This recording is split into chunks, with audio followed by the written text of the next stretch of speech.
jaram się szukaniem rozwiązań, bo to fajnie wpływa na mental. A jak jesteś sfokusowany na szukaniu rozwiązań, to te rozwiązania prędzej czy później przyjdą do ciebie.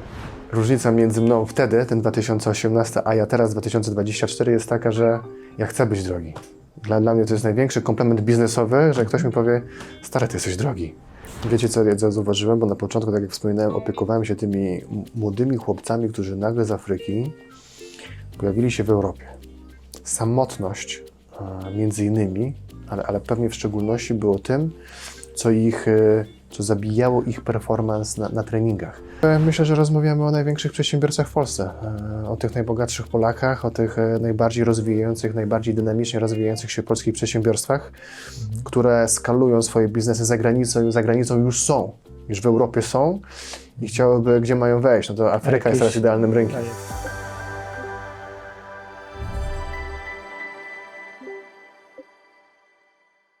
Drodzy widzowie, nowy sezon Wywiadowni Gospodarczej, trzeci, a dzisiaj otwieramy sezon z Grzegorzem Krakowskim, zwanym też Gregiem. Co o nim można powiedzieć? Że jak zrobi event sportowy, to przyjdzie na niego Michael Owen, zdobywca złotej piłki. Przyjdzie Alessandro Del Piero, piłkarski mistrz świata. Przyjdzie Marco Materazzi, też mistrz świata. Właściciel i dyrektor zarządzający Integral Poland, co ciekawe, trener mentalny dla sportowców wyczynowych. Pełni też rolę concierge sportowego. O ile wiem, pracuje na 5 kontynentach, organizując eventy, oficjalny partner FIFA, organizuje eventy z piłkarskimi mistrzami świata, o czym mówiłem, a zawodowo m.in. jeździł najlepszymi samochodami na świecie i za to mu płacili. Jak to się robi, dowiemy się w dzisiejszym odcinku. Zapraszamy. Cześć. Cześć Tomek. Cześć Grzegorz. Cześć. Miło Cię widzieć. Cześć, cześć. Ale chciałbym, żebyśmy jeszcze zahaczyli o Nigerię, bo to jest też ciekawy temat, a wydaje mi się, że to może być niezły kąsek dla wielu naszych widzów, więc na pewno w to pójdziemy. I powiedz, czy dobrze zostaje zapowiedziany, czy coś doprecyzować.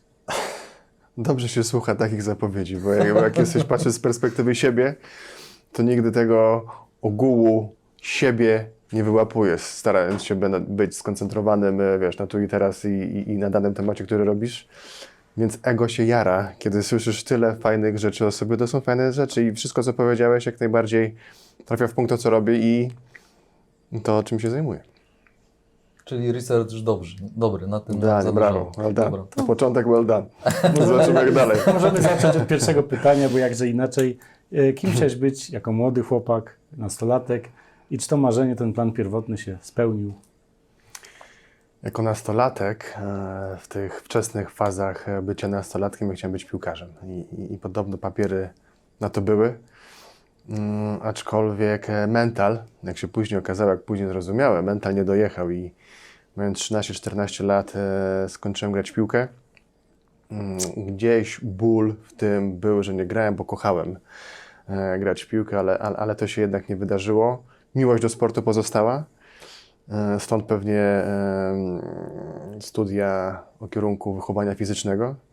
Po to tak naprawdę, żeby cały czas grać w piłkę, ale wracając do Twojego pytania, nie miałem nigdy jakiegoś głównego nurtu czy wizji siebie, kim będę w przyszłości. To, co wiedziałem natomiast, to wiedziałem, że nigdy nie będę, czy nie chciałem pracować dla kogoś. Chciałem być niezależną jednostką, nie wiedząc, co dokładnie będę robił. Więc jeżeli to odpowiada na Twoje pytanie, to jest odpowiedź moja na Twoje pytanie. Wiesz co, ja nie ukrywam, że też fajnie, że poszedłeś w tym kierunku i że mówisz o tym wprost, dlatego, że nam zależy w tym programie, żeby pokazać różne branże, różne zawody, różne pomysły czy różne marzenia różnych ludzi, aby pokazać, że często to, z czym się mierzymy jako dzieciaki albo w ogóle nie wiemy, czego chcemy, czasami napotykamy na jakieś różne sytuacje, okazje, które albo chwytamy, albo nie. I po części, zobacz, z jednej strony marzyłeś, żeby być piłkarzem i trochę ta piłka w Tobie pozostała gdzieś tam do dzisiaj, jesteś przy niej bardzo blisko, więc to też fajna chemia gra cały czas jednak, mam wrażenie takie, nie? No tak jest, no jeżeli faktycznie robisz coś z miłości i z pasji, a ja tą piłkę kochałem i dalej ją kocham i całe swoje życie, czy zawodowe, czy nie, czy po prostu prywatne gdzieś wokół tej piłki, może nie ustawiałem wszystkiego, ale ale ona gdzieś była. Cały czas w backgroundzie o tej piłce myślisz, chociażby ją oglądając, więc jak najbardziej. To co mówisz 100% się Ja zgadzam. na piłce się nie znam, ale lubię ją oglądać wtedy, kiedy gra Real, bo mój brat młodszy jest za Realem. Ja wtedy zawsze jestem za Barceloną. Jak zostanie Real, to nie ukrywam, że najfajniej mi się ją ogląda, bo widać fajne emocje. Także to tak a propos. Zapraszam na spotkanie jakieś na żywo, to są jeszcze inne emocje. No właśnie, także Krzysztof, oglądaj odcinek, widzisz, że zaczyna się ciekawie. Pozdrawiamy Krzysztof. Mamy do Ciebie pytanie z angielskiego. Jest taki zwrot sold out, czyli wyprzedane, bilety wyprzedane. Czy to na finał mundialu, czy na mecz piłkarski Legii Wisły, albo jakoś rozgrywki ligowe, czy tenisowe. I czy naprawdę te bilety są niedostępne i nic się nie da zrobić. Jestem żywym przykładem na to, że da się coś zrobić z tym, tak? I to określenie, które wspomniałeś, konsjerż sportowy, idealnie do tego pasuje. Do konsjerża w hotelu 5-gwiazdkowym przychodzisz w momencie, kiedy nie wiesz, jak coś załatwić, bo wszedłeś online, albo po prostu nie wiesz, bo nie jesteś z tego miasta i online wyskakuje ci, że jest sold out. Są sposoby dotarcia do tego typu biletów, czyli to, co dla mnie jest sold out, nie, to dla klientów potencjalnych jest sold out, dla mnie pewnie nie będzie. I wiem, kogo zapytać, do kogo zadzwonić, żeby taki bilet zdobyć. Czyli tak naprawdę rozwiązaniem jesteś po prostu ty. Wystarczy się z tobą skontaktować i na koniec może się okazać, że sukces może być gwarantowany. I to słowo rozwiązanie to jest słowo klucz, które lubię używać i w swoim biznesie, i w swoim życiu. I staram się szukać rozwiązań. I jaram się szukaniem rozwiązań, bo to fajnie wpływa na mental. A jak jesteś sfokusowany na szukaniu rozwiązań, to te rozwiązania prędzej czy później przyjdą do ciebie. Na początku rozmowy wspomniałeś trochę o tych marzeniach piłkarskich i o tym, że mental nie dojechał. Co to znaczy, że kariery nie przekreślają kontuzje, tylko właśnie głowa, umiejętności takie pozamięśniowe, nie wiem, sportowe? Myślę, że tych historii, dlaczego ktoś z potencjałem, w tym wypadku piłkarskim, przy tym zostajmy, nie wykorzystany do końca, pewnie jest mnóstwo i na pewno jest ich mnóstwo. Natomiast mental jest jednym z nich i pewnie mental w wielu przypadkach pomijany, bo wciąż my nie wiemy. Nie wiemy, mówię, 2024 rok. Rozmawiam ze związkami sportowymi, rozmawiam ze sportowcami. Tam słowo mental jest często używane, już na każdym i amatorskim poziomie sportowym też, aczkolwiek nie jest do końca rozumiane. Więc ten mental jest postrzegany jako rozmowy motywacyjne. Ja zawsze mówię, jeżeli potrzebujesz rozmowy motywacyjnej, to znaczy, że pewnie nie robisz tego, co powinieneś robić tak naprawdę, bo to twoja pasja powinna cię nakręcać i ta pasja powinna być motywacją do działania. U mnie mental nie zadziała. Ja nie miałem problemu z kontuzjami, ja nie miałem problemu z mięśniami, czy z fizycznością, czy z relacjami w klubie. Ja po prostu w pewnym momencie z tego młodego piłkarza, który wiedział dokładnie, co robić na boisku, nagle ja nie wiedziałem, co robić na boisku. Piłka leciała w prawo, ja leciałem w lewo, więc i byłem tego świadomy, a nie potrafiłem się temu przeciwstawić. I lata 90. infrastruktura jedno, poziom wykształcenia trenerów dookoła ciebie, czy ludzi, rodziców chociażby, bardzo minimalny, więc szukając jakby odpowiedzi na zewnątrz, nie był mi w stanie nikt pomóc w tym i po prostu przestałem grać w piłkę. Mówi się właśnie o części sportowców, że są świetni na treningu, a jak przychodzi mecz, Jupitery, kibice i nagle czy nogi się pamiętają, czy ta gra jest dużo gorsza po prostu. Tak. I dużo kary się chyba właśnie przez to załamało. Tak. Nie? Ale wydaje mi się, wyprowadzić mnie z błędu, jeśli jest inaczej. Wydaje mi się jednak, że ten sport i jakikolwiek, w Twoim przypadku piłka nożna, jednak jest czymś, co napędza później w biznesie, daje dyscyplinę, wydaje mi się, pozwala ułożyć sobie i charakter i chyba samego siebie po prostu do tego, że jesteś po prostu lepiej chyba przygotowany niż inni, którzy nie uprawiają jakiegokolwiek sportu. Czy było tak u Ciebie, czy nie? Albo sprawdziło się to? Nie wiem, czy wiesz, czy chcę w tej odpowiedzi pójść swoją drogą, czy swoim doświadczeniem i łącząc te dwa światy, ale obserwując te dwa światy, czyli świat sportu i świat biznesu, to są mega dwa podobne światy do siebie. To wszystko, co wymieniłeś, to i w tym świecie, i w tym drugim świecie jest mega przydatne, więc i obserwując ludzi, którzy w sporcie byli dobrzy, osiągali jakieś tam pułapy mistrzostwa, to faktycznie w biznesie oni często przeskakują ze sportu na biznes, kiedy kończą kariery. I faktycznie to, co powiedziałeś, to musi mieć przełożenie na to. Bez partnerów strategicznych ten program nie mógłby się odbyć. Trenda Group. Kompleksowe wsparcie dla biznesu w zakresie transakcji, sporów, podatków. Drodzy widzowie, za nami kilkadziesiąt już odcinków Wywiadowni Gospodarczej. Za nami też premiera książki mojego autorstwa, czyli Tomasza Ostojskiego, pod nazwą Ostoja Inspiracji. A tutaj najciekawsze podpowiedzi, refleksje i patenty na to, jak odnieść sukces w życiu i w biznesie. Także są w środku podpowiedzi, refleksje naszych gości. Link w opisie, a ja zapraszam. No ale to teraz pójdźmy w kierunku jednak Twojego biznesu, tym co się robisz. Masz niesamowite doświadczenia i trochę pewnie o UK pogadamy, o Nigerii na pewno chciałbym, ale zanim do tego dojdziemy, to czy mógłbyś się podzielić tym, kto Cię w ogóle zaraził myśleniem o własnym biznesie, bo powiedziałeś, że jako już młody człowiek myślałeś o tym, żeby być samodzielną jednostką, że chciałeś działać sam. Skąd taka siła, skąd w ogóle taka myśl u Ciebie? Skąd się to wzięło? Czy o tym kiedykolwiek myślałeś, że to Cię tak popchnęło? Nie myślałem o tym, skąd ta fascynacja czy chęć do tego, żeby być tą samodzielną jednostką, po prostu to czułem. Generalnie w życiu i prywatnym, i biznesowym idę tropem intuicji. Ja po prostu czuję albo nie czuję rzeczy i nie wiem, bo w moim domu gdzieś ta przedsiębiorczość pewnie była i matka i ojciec przedsiębiorczy jako jednostki. Niekoniecznie mówię o prowadzeniu własnych biznesów, ale były to jednostki, które chciały, które próbowały swoich sił, próbowały też zakładać biznesy i lepiej im i gorzej im to szło, więc swego czasu pewnie taką największą przygodą biznesową, jeżeli chodzi o moich rodziców, to była ich szwalnia, gdzie szyli ciuchy damskie dla marek niemieckich. To były lata 90., to był początek lat 2000. Nieźle im to szło, ale się skończyło z różnych powodów, nie wchodząc w szczegóły, co tam się działo.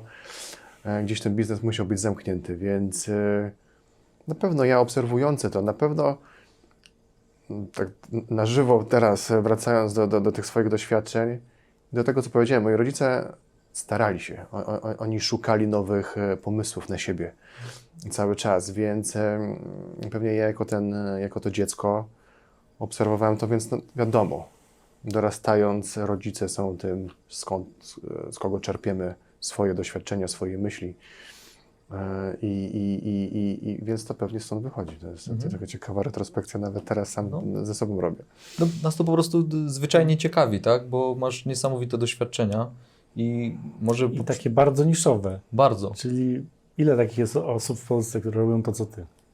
No pewnie na palcach jednej ręki można by policzyć, a pewnie jestem w jakiś sposób wyjątkowy, jeżeli chodzi o miks tego, co ja robię. No właśnie do tego chciałbym, żebyśmy doszli, bo to rozmowa i przejście gdzieś tam punkt po punkcie pokaże, dlaczego potrafisz te wszystkie rzeczy łączyć. Skąd się bierze Nigeria, skąd się bierze UK, skąd się bierze piłka, skąd się biorą Stany i inne rzeczy, bo chciałbym, żebyśmy chociaż trochę weszli w to, bo wyjechałeś z Polski w 2008 roku, to co udało nam się sprawdzić. Wyjechałeś z Polski w 2008 roku, wyjechałeś do Wielkiej Brytanii, do Londynu chyba, tak? Tak jest. Możesz zdradzić tutaj rąbka tajemnicy, bo tu też są niesamowite historie Twoje, które usłyszeliśmy o Tobie i może mógłbyś się trochę tym podzielić? Wyjechałeś i poznałeś świadomie topowych przedsiębiorców z tego rynku brytyjskiego. No zgadza się, ale wiesz, znowu wracając do tej intuicji. I ja zanim się przeprowadziłem do Londynu w 2008 roku, ja sobie wyjeżdżałem do Londynu w trakcie moich studiów w Polsce, wyjeżdżałem sobie na wakacje, żeby sobie dorabiać, zarabiać i zawsze ciągnęło mnie za granicę. Ja jestem bardzo ciekaw innych krajów, innych kultur, ludzi i pierwszy raz będąc w Londynie, wysiadając z metra na Oxford Street, swoim przyjacielem i jego ciotką, która trochę się moją ciotką stała na koniec. Ja tam wiedziałem, że chcę żyć. Po Wow. prostu Był efekt wow? To był efekt wow, totalnie, patrząc na ludzi właśnie, bo jakby tymi punktami, pivotami w moim życiu są ludzie. To pewnie każdego z nas tak naprawdę. I właśnie ta różnorodność tych ludzi, kolorów skór, tych kultur, to było dla mnie to wow, to był ten szok dla mnie i spędzałem tam sporo czasu, bo wyjeżdżałem za każdym razem na kilka miesięcy, co roku. No to był sporo okres czasu, ja po prostu wiedziałem, że prędzej czy później w tej Anglii, a w szczególności w Londynie, bo dochodziło w szczególności o mnie o Londyn, to epicentrum i skupisko ludzi z całego świata i tych kultur, mega mnie pociągało i po prostu tam chciałem się przeprowadzić, nie wiedząc jeszcze, co będę robił, a kiedy skończyłem studia sportowe w Warszawie, pierwszą pracą, jaką znalazłem, było bycie szoferem pod hotelem, pod Hiltonem na Grzybowskiej. I te historie, które ja już tam doświadczałem, zawsze miałem dobry angielski. To, co rodzice mi dali, to na pewno edukację językową. Oni po prostu od 7 roku życia wysyłali mnie na prywatne lekcje, ja po prostu zawsze dobrze gadałem po angielsku, więc łatwo było mi się wkręcić do takiej pracy i plus ta chęć tego wyjazdu do Londynu i ta intuicja, która mi powiedziała, że to jedź to i bądź szoferem w Londynie po prostu, bo poznasz sobie ciekawych ludzi. Jeszcze nie wiedziałem, po co ja mam ich poznawać. Ale tą drogą szedłem i się przeprowadziłem. To był ten 2008 rok, 1 sierpnia. Zaraz był wybuch kryzysu gospodarczego parę tygodni później, więc ten mój plan, jaki miałem, czy bardziej cel, planem ciężko to nazwać, on był przyhamowany. To było spowolnione, bo tam wszystko w tym Londynie przyhamowało. Tak, jak oglądaliśmy jeden właśnie z wywiadu z Tobą u Łukasza, którego pozdrawiam, to tak sobie myślałem, że już tam w Londynie odebrałeś taką lekcję pokory, bo mało kto może doświadczyć takiego kontrastu, czyli że przejechać jednego dnia i komunikacją miejską, i Bentleyem i autami z najwyższej półki, i komunikacją, i Lambo, i Ferrari. I ten przeplot doświadczeń też jest, no na pewno daje do myślenia. I jest w ogóle taki, mi się wydaje fascynujący. Wiem, że niektórzy w Stanach tak testowali. Chyba Elon Musk też miał takie właśnie testy. U niego jest bardzo dobrym wynikiem. Czy wiesz, to dla nas to było też ciekawe. To było ciekawe. Cieszymy się, że przyjąłeś zaproszenie, dlatego że patrzyliśmy sobie, wyciągaliśmy swoje wnioski, patrząc na Ciebie, jak Ty wyciągałeś wnioski z doświadczeń, które przeżywałeś. Czyli UK. Wczuwaliśmy się. Tak, z jednej strony byłeś szoferem, woziłeś naprawdę znane nazwiska, może będziesz chciał powiedzieć. Z drugiej strony uczyłeś się od nich, zdobywałeś ich jako przyjaciół po części. Oni przekazywali Ci swoich przyjaciół albo znajomych, których mogłeś obsługiwać. I Twój poziom chęci wyrwania po prostu tego świata, kawałek dla siebie, był dla nas też bardzo atrakcyjny, żeby to usłyszeć i pokazać widzom to też z innej strony, tak? Że to, co powiedziałeś na początku, nawet nie wiedziałeś dlaczego, ale po prostu Cię tam ciągnęło, tak? I zobacz, że pociągnęło Cię na nos i na końcu znalazłeś się tam i spotykałeś ludzi, największych, których mogłeś się ogólnie tam spotkać, tak? To prawda. No i to było to. Nie wiedziałem po co, ale wiedziałem, że chcę, że to będzie mój skrót. Ja sobie znalazłem po prostu taki shortcut do tego, żeby mieć bezpośredni dostęp do tych ludzi na górze, jakkolwiek by to nie miało zabrzmieć, biznesowym chociażby kontekście. No i to się wydarzyło, ale jadąc z jakimś tym celem do tego, że wiesz, co chcesz robić, moim celem było poznawanie ludzi. Powiedziałem, że coś może się wydarzyć z tymi ludźmi, których spotkam. Ten cel nastawił mnie do tego, żeby mieć oczy i uszy szeroko otwarte. Ja po prostu byłem otwarty na te możliwości, które mogą się pojawić. One się pojawiały lub nie. Czasem pewnie mylnie myślałem, że się pojawia jakaś możliwość, ale znowu, że ta mylnie pojawiająca się możliwość znowuż uczyła mnie czegoś. Uczyła mnie jak akceptować porażki, to na pewno, bo tych porażek po drodze było mnóstwo. I różnych tych negatywnych, można byłoby nazwać je negatywnymi doświadczeniami, ale w każdym negatywnym doświadczeniu, ile jest, to tam są tak naprawdę te lekcje dla nas, tak? I znowuż, jeżeli jesteśmy w stanie, czy wiemy, ten mindset sobie ustawić, na szczęście miałem tak ustawiony jeszcze zanim pracowałem w mentalu, Wiedziałem, że to po prostu kolejna lekcja, no, kolejna droga, czasem bolesna. Czy mentalnie, czy finansowo.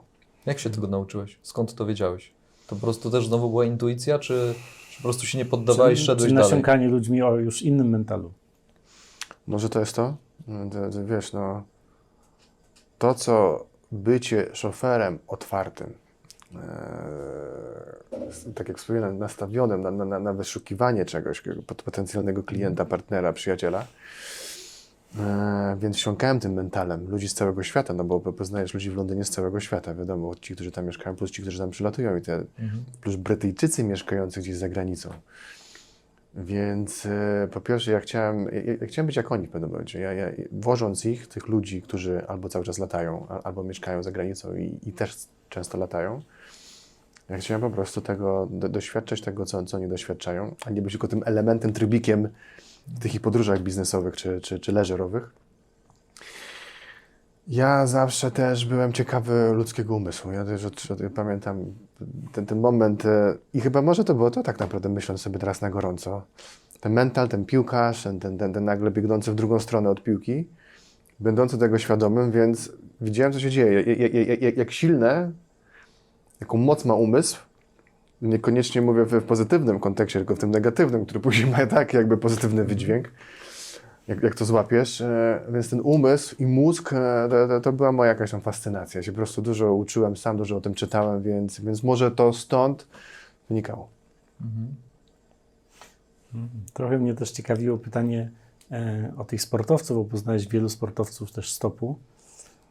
Trochę jak chyba Witold Kowalski z Nike, który mówił, że są specyficzni. Wielu jest bardzo skupionych na sporcie i trudno poruszyć jakieś inne tematy z nimi. A do Ciebie mam pytanie, który z tych czempionów na Tobie osobiście zrobił takie największe wrażenie jako człowiek, że czujesz, że coś jest, że ten człowiek jest troszeczkę inny. No? Z fajnych... Z takich fajnych historii. Z fajnej historii, jeżeli chodzi o sportowców, które siedzą mi w głowie, aczkolwiek to nie była jakby długa relacja profesjonalna, bo dosłownie jechaliśmy pewnie z pół godziny razem. Lennox Lewis, więc mistrz świata. My pamiętamy go z walk z Gołotą. Więc fajna, pozytywna postać. Odbierałem go z balu mistrzów sportu i robiliśmy taki shuttle service, więc ktokolwiek, więc ja nie miałem go umówionego, po prostu jakby randomowo oni wsiadali do naszych aut. Do mnie wsiadł Lennox Lewis.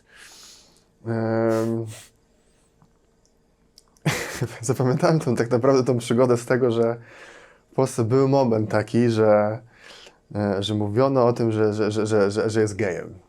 Nie wiem, czy pamiętacie takie tekściki. No, były takie, to było, przynajmniej z mojej perspektywy patrząc, i może nim jest, i wiesz, jakby nie oceniając zupełnie tego, aczkolwiek ta rozmowa, czy moja z nim, czy rozmowa z jego przyjacielem, którego wiózł, jakby nie dała mi podstaw do tego, żeby stwierdzić, że tym gejem jest, no nie?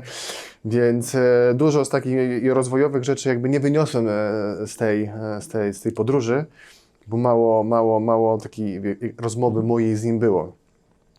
Kolejnym ze sportowców, osobą na tym balu, by the way, Lionel Messi zdobywał statuetkę tego mistrza sportu globalnego za dany rok. Już nie pamiętam, który to rok był.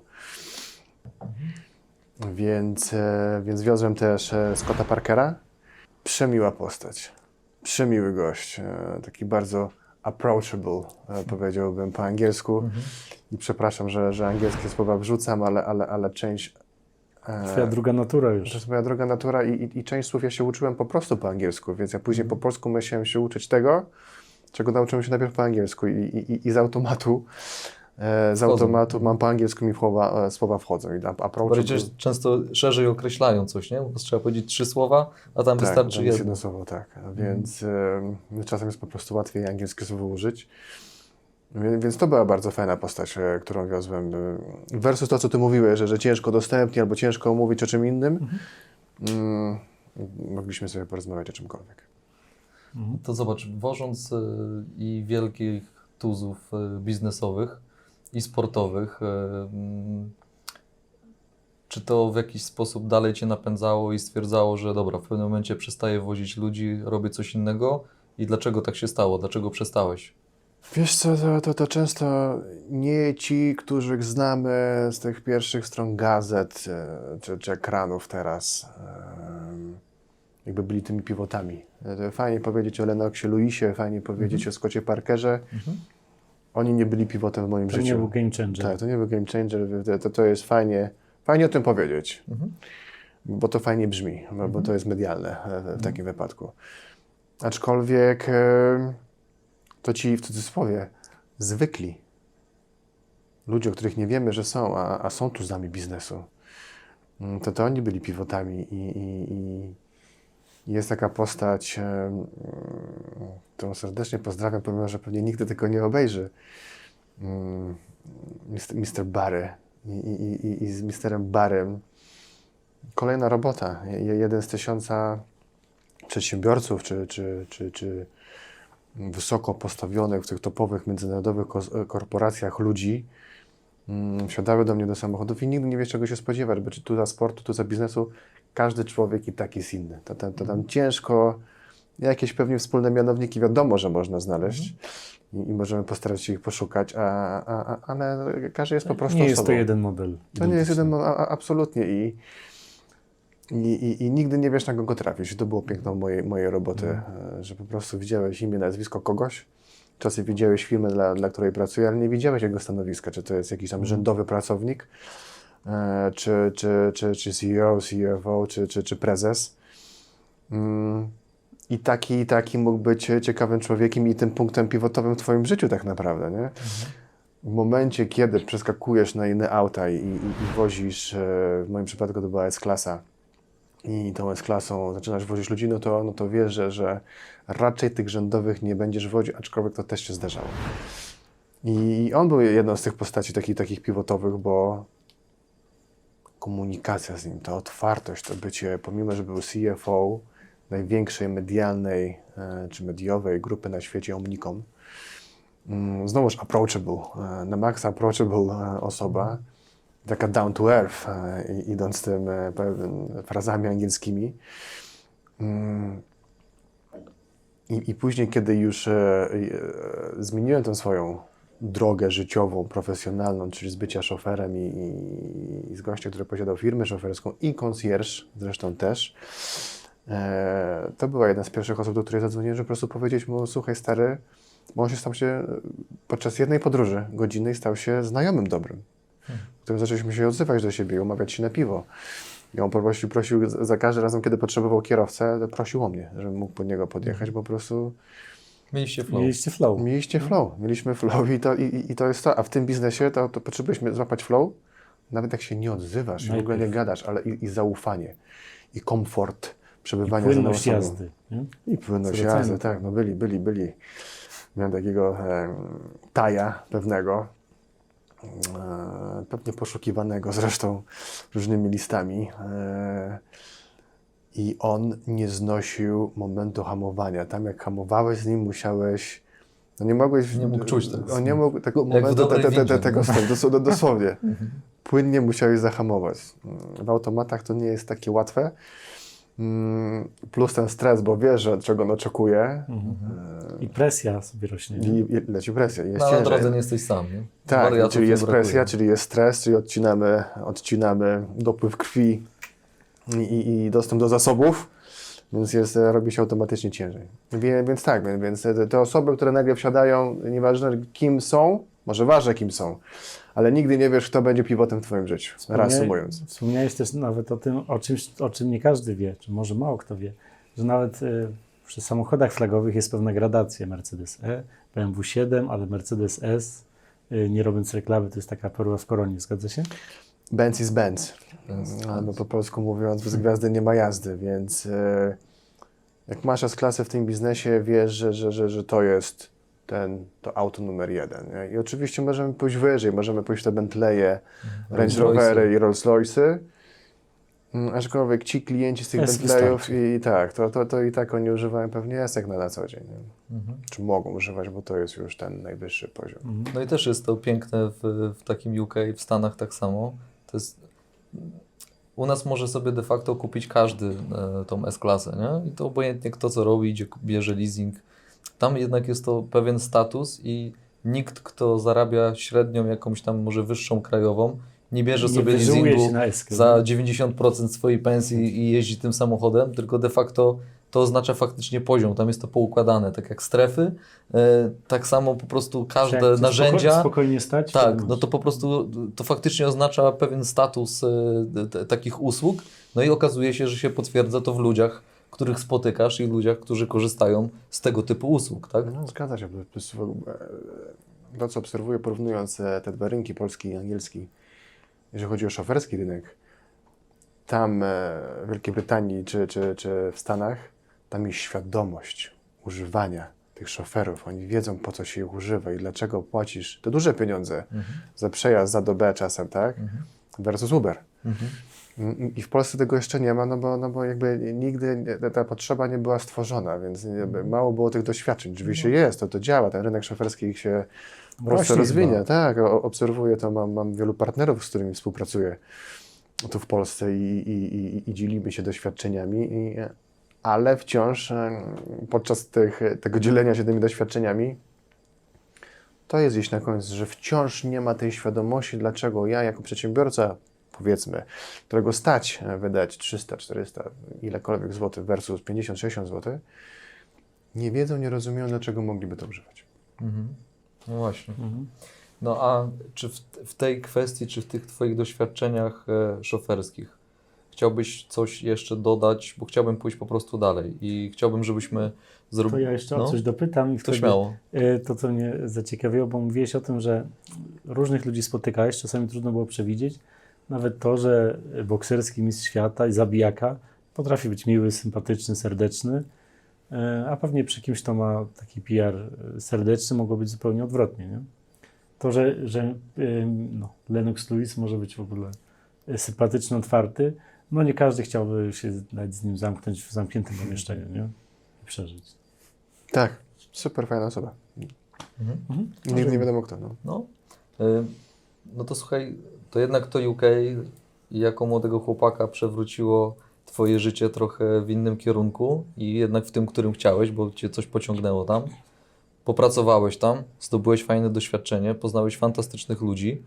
Jak się okazuje, nie wszyscy z pierwszych stron gazet potrafią czasami pociągnąć i świetnie, bo jesteś kolejną osobą, Mogą która te udowadnia gazety posiadać. Po prostu. dokładnie, że na przykład dobre. Zdarzali się i tacy. I chciałbym się dowiedzieć, co się zmieniło i dlaczego to zmieniłeś, skoro miałeś dostęp do takich ludzi, zarabiałeś pieniądze, na koniec chciałeś czegoś więcej, więc no, czy od razu przeszedłeś już w ten concierge taki sportowy, czy to jest jeszcze coś przed?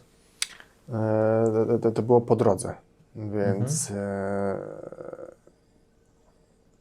czyli wyjeżdżając z Polski wiedziałem, że mam poznawać ludzi, bo coś się może wydarzyć i jakby to była ta droga, to był ten cel. Wiedziałem, że bycie szoferem to ma być tylko drogą do celu. I faktycznie było tą drogą i z czasem poznawałem tych ludzi i tym zwrotnym punktem, tym pivotem w moim życiu biznesowym było poznanie Nigeryjczyków. I oni też trafili do mnie poprzez wysłanie wiadomości przez jednego z moich klientów. Wysłał WhatsAppa pewnie do swojego przyjaciela z Nigerii i powiedział: słuchaj, jak będziesz w Londynie następnym razem, jest tutaj Grek, który cię obsłuży, dzwoń do niego. I faktycznie on do mnie zadzwonił. Ja go obsłużyłem i to była jedna z tych approachable osób, otwartych i poszliśmy sobie na kawkę i później on mi powiedziałem, co więcej tu w Londynie mogę z tych konsjerżowych serwisów dla niego zrobić. Wymieniliśmy się mailami, napisałem mu fajnego maila, jak on później przyznał. I on powiedział do mnie, mówi: słuchaj, przyjeżdża mój przyjaciel z Nigerii, weź się nim zaopiekuj w takim razie. No i ten przyjaciel z Nigerii się do mnie odezwał. Cześć, tutaj Bim, mam numer od Dajo. Daję cię polecać, czy możesz ogarnąć mi samochód, czy możesz ogarnąć mi mieszkanie, bo przyjeżdżamy z całą moją rodziną dużą do Londynu na jakiś czas. Czy możesz dla nas to ogarnąć, dając niełatwo zresztą było dla niego to załatwić. Duża rodzina to po pierwsze, czyli chcieli apartamenty. Żona na wózku. I jak się okazuje w Londynie, tej stolicy świata, może nie teraz, bo teraz zawsze o tym mówię jako stolica świata, teraz może już niekoniecznie. Aczkolwiek, do czego zmierzam, mega ciężko było znaleźć mieszkania czy hotele, które były dostępne dla ludzi na wózkach permanentnie się poruszających. Mega ciężko, więc... No, szok. Więc mi się udało znaleźć fajne apartamenty w tych dzielnicach, które oni powiedzieli. Zrobiliśmy fajny serwis i z BIM-em po prostu złapaliśmy flow na poziomie ludzkim. Ja i on gadaliśmy tym samym językiem ludzkim. Mówiąc o sporcie, on prowadzi do tej pory, jest właścicielem firmy Integral, która jest w branży sports management, która jest na topie tej branży.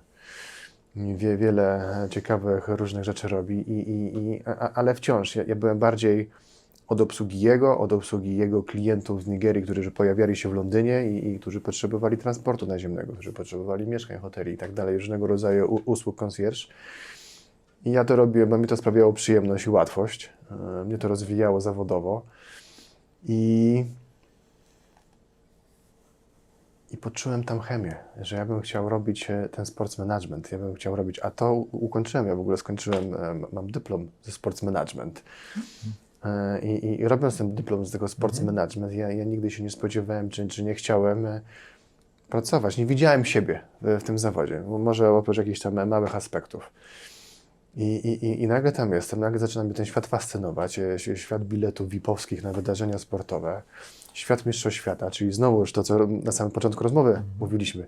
Ta piłka we mnie siedziała, ja uwielbiałem oglądać sport. Mieszkasz w Wielkiej Brytanii, w Anglii, no to oglądasz Premier League, chodzisz sobie na mecze. Czyli najlepsza liga świata.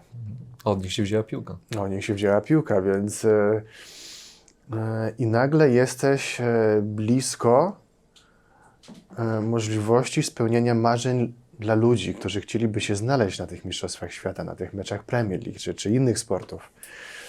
Więc zacząłem się temu przyglądać. Po prostu dużo rozmawiałem, bo tak jak mówiłem, flow na poziomie ludzkim. Gadamy cały czas jednym językiem, spotykamy się, chcemy razem spędzać czas, oprócz biznesu. I o Nigeryjczykach i Nigerii generalnie dużo stereotypów krąży. I te stereotypy tak samo jak o Polakach zresztą, bo z czegoś się wywodzą. Ale dlatego zawsze jak słyszę to jakiś tekścik na temat księcia z Nigerii, tych skamów, w których są świetni zresztą. Od razu lubię odbić piłeczkę, wiesz, i powiedzieć, no ale czy zgadzasz się ze sobą, jako o tobie mówią w tych stereotypach z innych krajów, o Polakach. I też często nie są to, są pozytywne oczywiście też, ale też są negatywne. Nie? Oczywiście. Więc zawsze odbieram spójrz na siebie najpierw, zanim gdzieś tam idziesz na kogoś. No i tak to było, więc obserwowałem ten świat, fascynował mnie i on mi otworzył drzwi do tych produktów, które oni mają. I byłem mistrzostwa świata w Rosji w 2018 roku. I ja ustaliłem z tym moim partnerem nigeryjskim, no to ja zobaczę, jak to działa. Podotykam tego, pomacam się z tym rynkiem. I się okazał mega ciężkim i skomplikowanym, pomimo że prosto brzmi, no i prosty jest, ale znalezienie klientów do tego rodzaju produktów, które my oferujemy, nie było łatwe. Na tych poziomach cenowych, na których my jesteśmy, dopasowanie klienta do poziomu. I to jest to. I to było to, bo mi się wydawało coś innego. Mi się wydawało, że skoro mam dostępność do produktu, do którego ludzie nie mają dostępu albo nie wiedzą, jak go zdobyć, to będzie łatwo go sprzedać. Aczkolwiek zdarzałem mi się cały czas z feedbackiem, ale drogo. I wciąż się z tym zderzam. Różnica między mną wtedy, ten 2018, a ja teraz 2024 jest taka, że ja chcę być drogi. Dla mnie to jest największy komplement biznesowy, że ktoś mi powie, stary, ty jesteś drogi. Dziękuję. Szwajcarzy są drodzy. Tak, ale wiemy, że za tym idzie jakość. I ja chcę to usłyszeć. Ja jestem drogi, ja chcę być drogi, nigdy nie konkuruję ceną. Konkuruję jakością i obsługą. Znaczy wiesz co, fajne jest co powiedziałeś, bo wydaje mi się, że to wtedy też zaklikało, że ty w byciu szoferem tych VIP-ów wyszedłeś ze swojej strefy komfortu, zadałeś sobie trud napisania maila, co mógł być dla niego zrobić innego. Czyli nie ograniczałeś się tylko do jeżdżenia, tak? Tylko wyszedłeś z założenia, to co jest piękne w serwisie w UK czy właśnie w Stanach, to, że ci ludzie są świadomi tego serwisu. Ty masz się czuć szczęśliwym za to, że wydałeś tą kasę. Ty masz czuć że ta kasa została wydana właściwie. I tym ludziom to oddawałeś, z tego co słyszę. To jest mój wniosek z naszej rozmowy, ale podobało mi się to, że tak mi się to wydaje, że wyszedłeś z tej strefy komfortu, zrobiłeś coś innego niż twoi pozostali koledzy i zobacz, że zaklikało. I facet... Tak, ale wiesz, co bym dodał do tego? Bo pewnie nie jedna osoba taka jak ja w tym świecie szoferskim, największy rynek szoferski na świecie, Londyn. Mega rozproszony. Każdy szofer jest też firmą szoferską. Czy może nie każdy, ale wielu z nich. I pewnie wielu z nich próbuje coś takiego zrobić jak ja. I mówisz, to ja mógłbym zrobić usługi szoferskie albo więcej, jeżeli sobie klient życzy. Ale Ja myślę, że musi być flow. musi być flow i tak, musi być flow i ta rekomendacja, ten marketing szeptany jest ważny, czyli kto mnie do niego polecił. Czyli skoro ten Dajo, ten pierwszy Nigeryjczyk, który do mnie trafił, którego później wysłałem tego maila, ja byłem do niego rekomendowany przez jego przyjaciela. To nie była przypadkowa osoba, która mu wysłała SMS-a, mu wysłała, to jest Greg i skoro ja ci wysłałem Grega, to znaczy on jest sprawdzony. To nie był Może być Google otwarty Ads. z nim. No nie, to tak nie działa. No. Więc tutaj, wiesz, no i mówisz o tym dalej w swoim biznesie, który robisz, co wynika jedno z drugiego. Bardzo fajnie, że stawiasz na jakość. Ja uważam, że ta jakość zawsze się obroni. Czyli jeśli dasz komuś najlepszą usługę, jaką potrafisz dać i faktycznie chcesz komuś świadczyć usługę najwyższych lotów, no to szczególnie tacy ludzie, no umówmy się, nie byłeś pierwszą osobą, która ich obsługiwała, tak? Więc z drugiej strony, wiesz, wysoka konkurencja, bo czy jesteś szoferem, czy świadczysz jakąkolwiek inną usługę, no jednak oni mają porównanie tych usług jednak na najwyższym levelu, nie? Tak. No i jeśli ty się na nim wyróżniasz i pokazujesz, że potrafisz dać coś więcej, to ci ludzie chętnie to dostrzegają i jak robisz swoją robotę i plus byłeś osobą godną zaufania, no bo nikt nie poleca swojemu przyjacielowi Jakieś miny. No. dokładnie, tak? Więc wiesz, to naprawdę fajny kierunek i chciałbym, żeby to jasno wybrzmiało, bo myślę, że część naszych widzów, którzy albo oglądają nas ludzie w różnych miejscach i zderzają się z czymś pokroju twoich doświadczeń, które masz już za sobą, tak? Czyli coś dostrzegają, chcą więcej, coś oglądają, szukają po prostu tego flow, tego złapania, wiesz, czegoś, bo czasami to jest właśnie jedna chwila, zobacz, pogadałeś, polecił cię, zrobiłeś coś więcej, napisałeś maila. I on powiedział, że ja nie, ale dam ci kumpla, bo on zaraz przyjedzie. Pach. Gdybyś nie zapytał, nie wysłał maila, O to chodzi. nie? Czyli proaktywność. I ten serwis, no i chyba też w Polsce jest tutaj duża nisza jeszcze pod tym kątem. No nie dalej jak dzisiaj chciałem skorzystać z drukarni i poszedłem i zapytałem o produkt, który potrzebuję i pan mówi, no wie pan, ale ja nie wiem, bo to zależy i proszę się zdecydować. I stoję i dalej, jak nie wiedziałem, tak dalej nie wiem. Poza tym, że na pewno skorzystam z innej firmy, że cały czas nawet na rynku polskim, warszawskim ta obsługa jest Wciąż dwójkowe firmy kulejemy. też do tej pory są. Wciąż kulejemy, i często jak mam gdzieś nawet spotkania z ludźmi, którzy tak jak ja obsługują klienta premium i gdzieś jesteśmy i od razu wyczuwamy, od razu mamy spojrzenia na siebie, bo widzimy, gdzie ten serwis powinien być troszkę wyższy, to trochę od siebie danie. Dokładnie. Extra mile. Czy wiesz, wydaje mi się, że dokładnie. szczególnie w Polsce to się zmienia, ale niestety kuleje. Myślę, że to jest dobre słowo. Ale zmienia się i to warto zaznaczyć, że to się zmienia i to widać.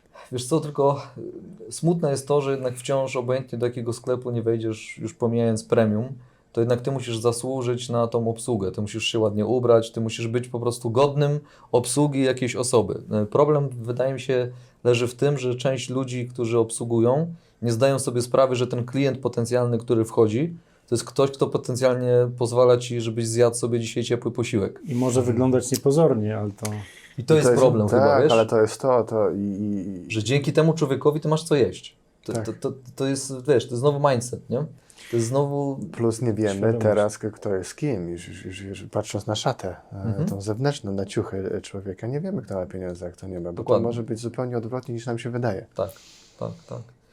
A to ludzka życzliwość, to mindset i wiesz, i podejście do drugiego człowieka powinno jakby generować to, że jesteś życzliwy i chcesz komuś pomóc, a nie to, czy zarobisz, czy nie. No wiesz, w Polsce... Tak, no Zuckerberg chodzi w t-shircie, Jobs chodził w golfie. Ale jego raczej kojarzą, nie? Larry Ellison też chodzi w golfie, a ma własną wyspę, jest chyba tam w pierwszej 5 na świecie. I gdyby wszedł do polskiego sklepu, mógłby zostać w ogóle nieobsłużony. Tak, nie szata zdobi człowieka. Tak, tak. Idźmy w tą Nigerię, bo tak naprawdę z UK zacząłeś się interesować tym sportem, zacząłeś się interesować concierge takim sportowym, chciałbym to podkreślić. No i ta Nigeria, załatwienie właśnie już dookoła innych usług, czy świadczenie innych usług niż robiłeś do tej pory. Jak to się stało, że Nigeria, że świat, że Stany? No.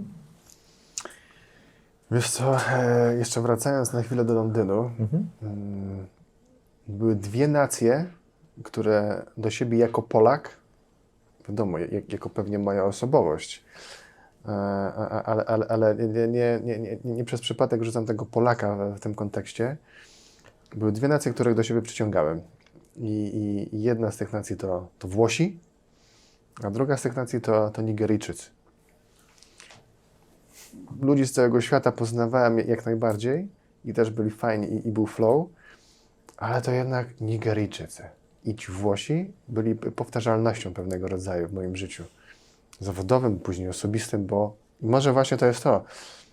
Przez jakby zawodowe życie ich spotykałem, ale z Nigeryjczykami i z Włochami chciałem spędzać czas poza autem. Oni chcieli spędzać ze mną, ale jak głębiej wchodziliśmy w te tematy, to powtarzało się, że Polak do Włocha pasuje, ale Włosi mieli to samo spojrzenie, że ich coś przyciągało do tych Polaków i oni się w bardzo pozytywnych, różnym spektrum tego, w pozytywny sposób u nas pasowało. To flow, znowuż. Było flow z Włochami i było flow z Nigeryjczykami. Tak jak Włosi do tej pory mają świetną opinię w Polsce. No i świetnie. Rzym i tak dalej, Wenecja to w ogóle... Plus ten papież łączący, ale ten No papież to też od prawda. razu w Afryce łączy nas. Ale jedzenie, bardzo dobre jedzenie przede wszystkim, ta ich gościnność. My jako Polacy jednak też jesteśmy gościnni bardziej niż inne Tak. narody, nie? Nigeryjczycy też się okazują bardzo gościnnym narodem. Bo ja doświadczyłem tej gościnności, tego hospitality w Nigerii, więc... Ale to stąd. Ci Włosi i ci Nigeryjczycy Czyli to flow, się takie trudne do zdefiniowania. jest trudno do zdefiniowania flow dokładnie. To dokładnie o to chodzi, że nie wiesz Hospitality dlaczego to męczy czujesz.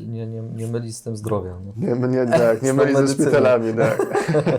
Ale to już wiemy z innych wywiadów. Tak. Ale podkreślamy. Ale i przechodząc wracając. dalej do twojego pytania, ta Nigeria, bo ten człowiek, o którym wspomnieliśmy, później ten teraz już obecny partner, wszystko marketing szeptany i ten flow z tymi Nigeryjczykami. No naprawdę te rozmowy, po prostu nie musisz się wysilać, żeby fajnie sobie porozmawiać. Chyba do tego zmierzam w takim w uproszczeniu. I najpierw mówię- slow, a potem zróbmy coś razem. Zróbmy coś razem, bo mamy do siebie zaufanie, bo jesteśmy na podobnej częstotliwości nadajemy. Najzwyczajniej na A świecie. mogło to swobodnie wychodzić od ciebie? Czułeś się na tyle swobodnie, Tak. czy to raczej wychodziło w drugą? Jak najbardziej, bo jak łapiesz ten flow, tam nie ma tych ograniczeń, bo czym jest tam flow? Flow to jest ten stan przepływu, czyli totalne skupienie się na danej czynności, którą wykonujemy w danym momencie, tak? A jeżeli ta czynność jeszcze jest czynnością, którą lubisz robić, w tym wypadku, w moim wypadku to była rozmowa z ludźmi, rozmowa o sporcie, o biznesowym sporcie, o opiece nad klientami premium, to samo płynie, a w tym flow nie ma analizy. To jest to, czego się pozbywamy w stanie flow. Myślenia nie ma jeszcze, I nie? nie ma myślenia. Dokładnie to. Czyli tych spowalniaczy, tych potencjalnych barier, które mówią, a może nie, a czy mogę się zapytać, a czy powinienem. Tego tam nie ma, bo jesteś na flow. Tego nie analizy, robisz, do czego cię pcha. Więc pewnie ta intuicja może tam jest, nie? Ale nawet nie myślisz o niej, że to jest intuicja. Po prostu robisz coś, co czujesz, że masz zrobić. I jak pasuje, no to ja miałem mega łatwość temu człowiekowi być stary, no to plus, wiesz, bo to nie tylko rozmowa, to już były lata wtedy obsługi, to było 100% dwie strony wykonanej roboty. Ja miałem obsłużyć jego najlepszych klientów, on miał mi zapłacić za to. Zresztą w Polsce była też taka nawet przedwojenna zasada chyba emerytów czy starszych pokoleń, że żeby poznać charakter człowieka, tak te teściowe mówiły, to należy dać mu się gdzieś przejechać.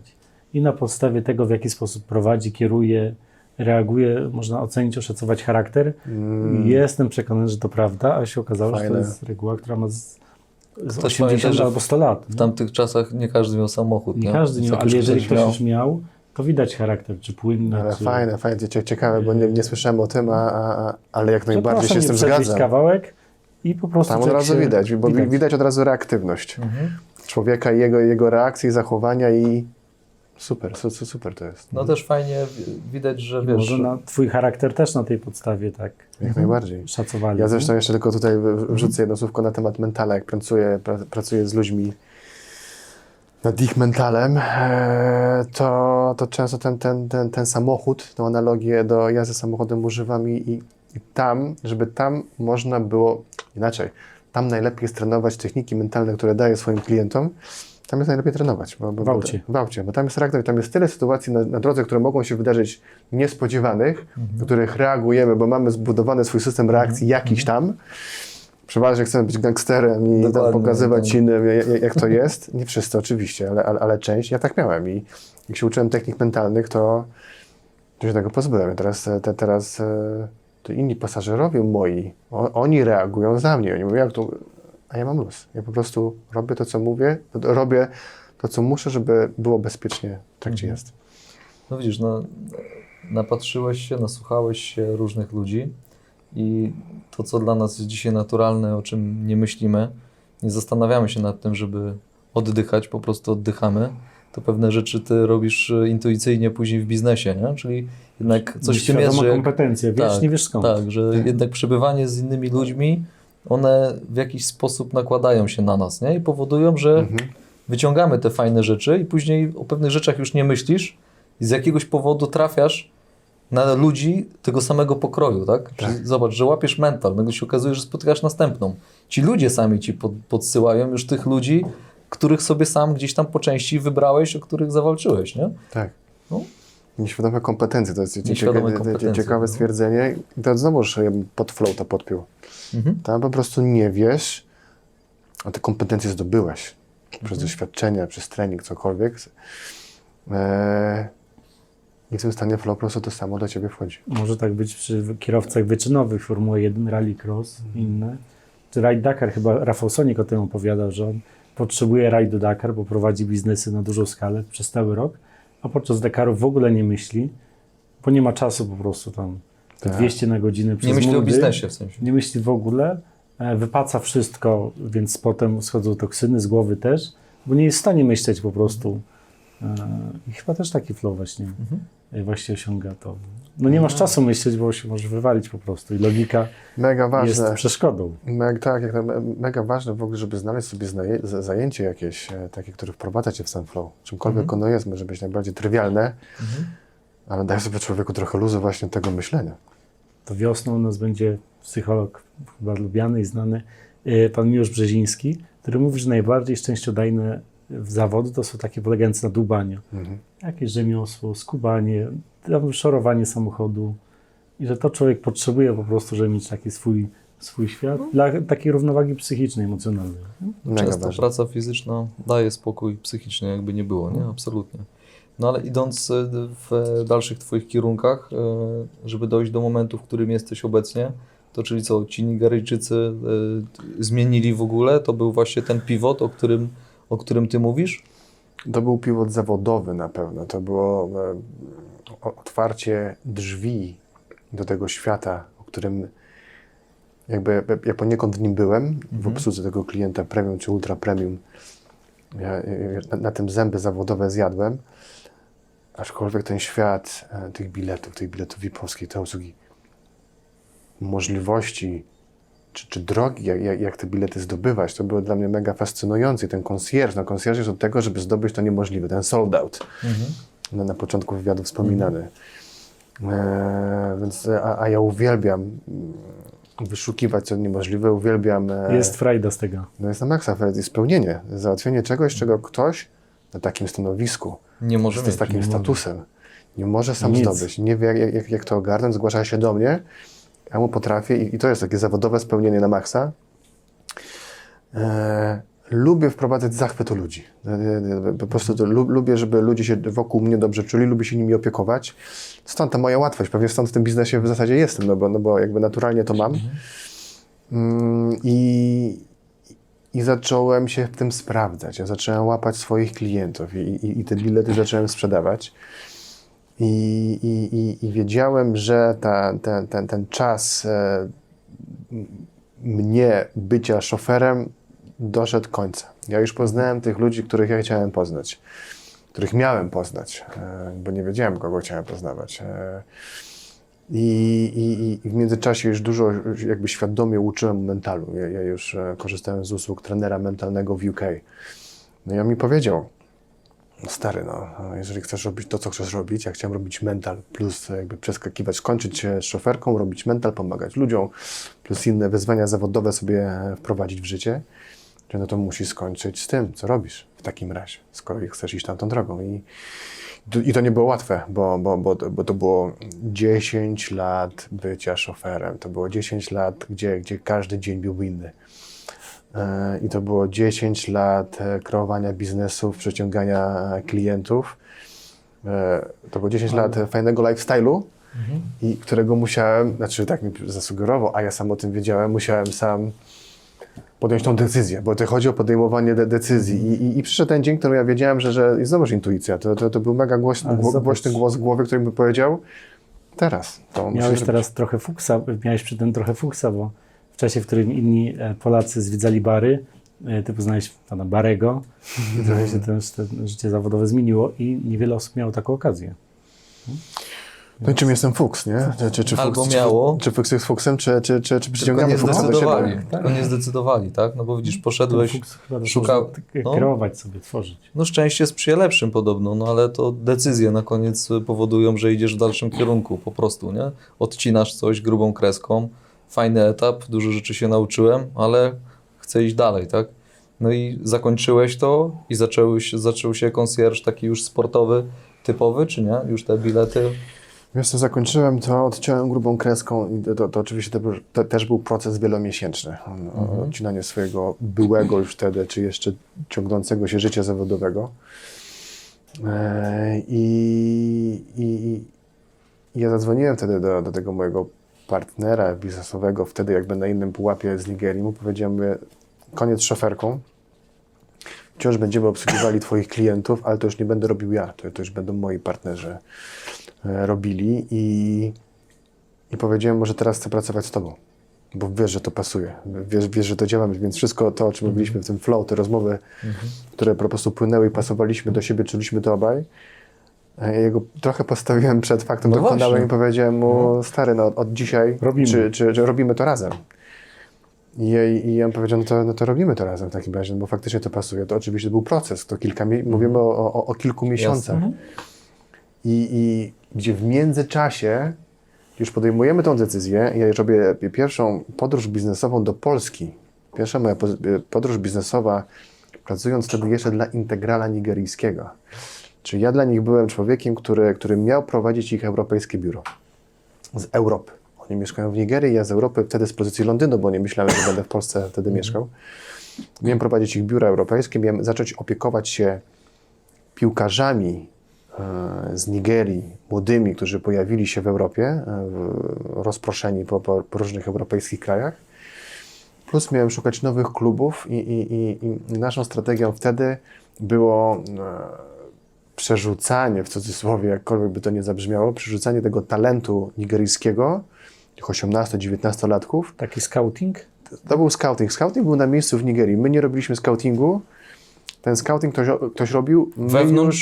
My już widzieliśmy, kto jest tym talentem, który chcemy przesłać i chcieliśmy go, znów w cudzysłowie, ale to trochę tak produktujemy tych ludzi, robimy z nich produkty i chcieliśmy przez Polskę ich przerzucać. To chcieliśmy ich w Polsce rozwijać. Pewnie ci, którzy znają się na futbolu, teraz znaki zapytania w głowie im się pojawiają, jak to rozwijać w Polsce. My widzieliśmy w tym potencjał i te pierwsze podróże biznesowe do Polski, wtedy jeszcze koniec 2019 roku, pierwsze spotkania z ludźmi z branży, to też przypadek. Ktoś mnie polecił do kogoś i ten ktoś się okazał człowiekiem, tu pozdrawiam Tomka Zabielskiego, który po prostu kazał mi w późniejszym czasie skakiwać rano do samochodu, wiózł mnie do klubów ekstraklasowych, otwierał mi tam drzwi, wchodziliśmy jak do siebie, rozmawialiśmy, ja mówiłem, co mogę zaoferować, jeżeli chodzi o ten talent nigeryjski. To się podobało w klubach. wracając krok wcześniej, Bo mieli problem rozwiązany, też taki konsjerż. mieli problem rozwiązany, też konsjerż i też sportowy w zasadzie, ale trochę z innej strony. Ciężki kawałek chleba, mega pokręcony świat, ale do czego jeszcze zmierzam? Podjęcie decyzji, przestaje szoferem, zaczyna pracować w Integralu, pierwsze podróże biznesowe, kupione pierwsze bilety do Nigerii z Londynu, żebym mógł polecieć tam, zobaczyć nigeryjski rynek na własne oczy i poznać się z moim całym teamem, który tam mamy. I 2 tygodnie po kupieniu biletów na samolot wybucha pandemia na świecie. Loty skasowane, ja nie mogę polecieć. Nagle jestem w Polsce i nagle się do tej Polski przeprowadzam. Mhm. W ogóle wspomniałeś o tym, że ten rynek taki transferowy jest dosyć trudny. Nawet wspomniany w kuluarach Krzysztof Stanowski próbował tego samego z piłkarzami z Kongo i się wywalił na tym. Tak. Myślał, że ma kontakty, ma wiedzę, ma nosa i żaden z tych pomysłów nie wypalił. Wszyscy ci ludzie gdzieś tam zaginęli albo tam zostawili jest buty tyle na kołku. zmiennych, tam jest tyle zmiennych w tym biznesie i tyle momentów, gdzie to może nie wypalić. Dlatego tak ciężko jest to skleić. Wiem, że w tej Afryce jest ten potencjał atletyczny w szczególności. To się rozwala między innymi. Tam jest po drodze, po pierwsze tam jest tyle osób w tej całej układance z afrykańskiej strony, z polskiej strony, ale jeszcze jest ci, co się opiekują zawodnikiem, agenci, menadżerowie, kluby, dyrektorzy sportowi, trenerzy. Mnóstwo ludzi. Tam Wszystkich jest cała trzeba układanka wyżywić, i tutaj tam jest bardzo dużo ego. I tam każdy, może nie każdy, przepraszam, bo nie chcę generalizować, ale wiele osób w tej układance, w tym całym łańcuszku tych wszystkich osób, nie każdy idzie w tą samą stronę. Nie każdy ma tą samą metę.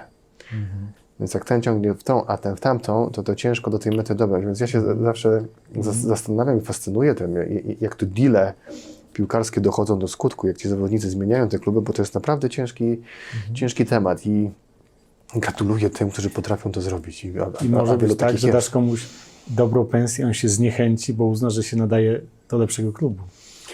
Może tak być? Tam może tak być, ale tam wiecie co ja zauważyłem, bo na początku, tak jak wspominałem, opiekowałem się tymi młodymi chłopcami, którzy nagle z Afryki pojawili się w Europie. Czy to w Estonii, czy to w Austrii nagle lądowali, czy to w Portugalii. No jednak inny W różnych świat. krajach ich mieliśmy. Samotność między innymi, ale pewnie w szczególności było tym, co zabijało ich performance na treningach. Czyli jak ja rozmawiałem Wyjęci później, ze swojego środowiska. totalnie inna kultura. Nie mieli się Jesteś odnaleźć. sam i nie możesz gadać. W Polsce jednak, wiesz, jesteś gdzieś w Polsce, w małym czy większym miasteczku, w klubie 3-, 4-, drugoligowym, wiele osób jeszcze nie gada po angielsku. No tak. Jak masz się poznać z nimi, wiesz, jak masz się zaprzyjaźnić. Znowuż poznajesz osoby, które są pivotami. Ktoś staje się twoim przyjacielem, ktoś cię prowadza, ktoś ci mówi, jak jest. Więc, a jeżeli nie masz I dobrego... samotność wpływa na wynik sportowy. Na twój na wynik sportowy poprzez to, że nie jesteś w stanie wykrzesać siebie na boisku, na treningu, no bo zaczynamy od treningu. Nie jesteś w stanie wykrzesać siebie 100% i oni to widzą, czyli masz potencjał, widzimy, że masz potencjał. Mówi, panie Grzegorzu, czekamy na tą perłę, a perła... Każdy za perłę, Zawodzi, tobie się nie? wydaje, że tą perłę masz, klub się jara, bo przesyłasz fajnego, na filmikach dobrze wyglądał. Tu przyjechał, tu się pokazał i nagle właśnie wchodzi, bo przyjechać na tydzień, jesteś podekscytowany, na ekscytacji idziesz na fajnych, pozytywnych emocjach. Endorfinki grasz. Tak, i grasz, i łapiesz flow i nagle wiesz, łapiesz to. Ale później wychodzi te niuanse, detale, ta samotność, nie? Która po prostu zabija ich performance sportowy. Grasz w grudniu, w krótkich spodniach, minus nagle 15. przyjeżdżasz, tak, i nagle musisz mieć, wiesz, albo nie masz tej kurtki. I dlatego ten management, ten agent, to jest tak ważne, żeby mieć, wiesz, osobę fajną, włączoną, która chce się tą zaopiekować i wprowadzić, wiesz, nauczyć się, przepraszam za wyrażenie, umyć kibel w mieszkaniu, nie? Jak kupić bilet do samochodu, do autobusu, jak go skasować. Skąd niektórzy z tych zawodników mają to wiedzieć? Takie, wiesz, mega proste rzeczy.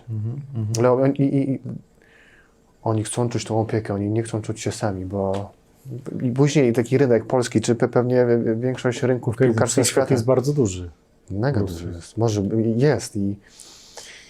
Ale znowu przyjeżdżałem, miałem zawodnika w tym takim pierwszym rzucie. Chłopak ogarnięty, wykształcony, inteligentny bardzo. Nie wszyscy byli inteligentni. Ale on był jeszcze wykształcony, bo ktoś się nim opiekował jeszcze w Afryce, w Nigerii. I on to miał. On wiedział, jak się poruszać. Ale on nie miał innych elementów mentalnych, zbudowanych do tego, żeby ten performance mieć, odpowiedni na boisku. To mi się przypomniał, był taki trener Michaela Jordana, trener mentalny w ogóle, team chyba Grover, który właśnie Grover, tak. który przygotował Jordana właśnie po kontuzjach, po to, żeby facet był silniejszy. Jak będzie tak samo dobry jak przed kontuzją, to znowu się tam połamie czy zwichnie. I on był ściągany właśnie do klubów NBA, kiedy te wielkie gwiazdy zawodziły. I mówił, że główna zasada, którą tym inteligentnym właśnie graczom wtłaczał, mówi: na boisku przestań myśleć. Jak myślisz, że piłka jest przed koszem czy przed bramką i to jest aż za proste, że inteligentny gracz ma trudniej, bo myśli, taki banalny błąd na tym poziomie niemożliwe. I spodziewa się zasadzki i pierwszej rzeczy, której uczył, na boisku nie myśl, tylko graj instynktem. I tam i Iverson i chyba Kobe Bryant się odpalali dopiero wtedy, kiedy wyłączali myślenie. Tak. Że A co inteligentni słyszymy? piłkarze jak w Galacticos, Realu Madryt mieli trudniej. Tak, no, ale co słyszymy od trenerów w Polsce? Pewnie nie wiesz, bo nie chcę, żeby to zabrzmiało, że w Polsce jest gorzej niż gdzie indziej. Co słyszymy od trenerów? Myśl na boisku, oni mówią. Dlaczego nie myślisz? Powinieneś myśleć na boisku, nie? Taki przekaz dostajesz, a to jest dokładnie odwrotnie. Te tuzy sportu, oni o tym wiedzą, że masz wyłączyć myślenie, co nie jest łatwe. Weź sobie, wyłącz myślenie, spróbuj włączyć myślenie teraz. Nie? Jak Real Madryt budował Galacticos, chyba najdroższą drużynę na świecie. Tam Figo, Zidane, Ronaldo, Becker. Roberto Carlos i sami inteligentni ludzie i prawie się spieprzyli z ligi, spadli z ligi na początku. Był taki moment, no. No. Same gwiazdy okazało się, że przeszkadzali sobie wzajemnie. Tak. Znowuż pewnie ego. Słuchaj, gdybyśmy czy nasi widzowie, patrząc na naszą rozmowę, chcieli skorzystać z Twojego doświadczenia, z Twoich usług, z tego, co Ty ogólnie robisz, to powiedz mi, co Ty możesz im dać, albo co możesz Ty im zaoferować od swojej jest tym strony. klientem, no? Kto jest Twoim klientem de facto? W jaki sposób możemy tym ludziom pomóc, łącząc Ciebie? Moimi klientami często są po prostu przedsiębiorcy.